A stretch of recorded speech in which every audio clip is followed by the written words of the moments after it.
Hello everyone, I am Patrolman Jeremy Luis from Highway Patrol Group.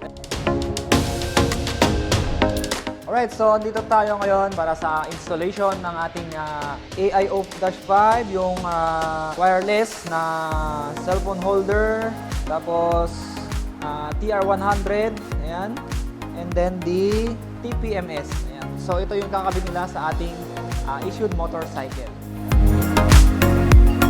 Yung downside lang pag wala tayong built-in na mga camera sa atin sa paggawa natin ng mga police operation is minsan hindi ko siya nare-record. Kumbaga, nakakalimutan ko siya pindutin kasi minsan nagdadala ko ng mga GoPro for video recording sa aming operation. Kaya minsan nasasayangan ako sa mga content ng mga operation namin. So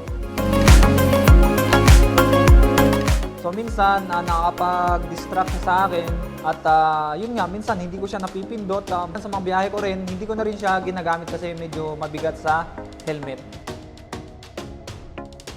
Ayan, so grabe pagka-install kanina tapos tinesting natin. First impression ko dito, napakaganda mga buds, napakalupit.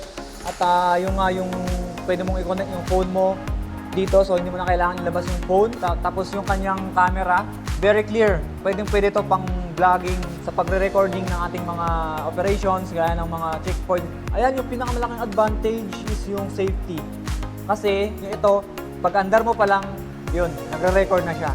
Or kahit gagalawin mo pa lang itong motor, nagre-record na siya. So yun yung pinakamagandang feature nitong Chigi. Magbibigay tayo ng feedback natin dito sa Chigi AIO-5. Ayan. My content creator name is Motoristang Lespool. Yan. So search nyo po at follow nyo po ako sa aking Facebook page at sa YouTube channel, Motoristang Lespool.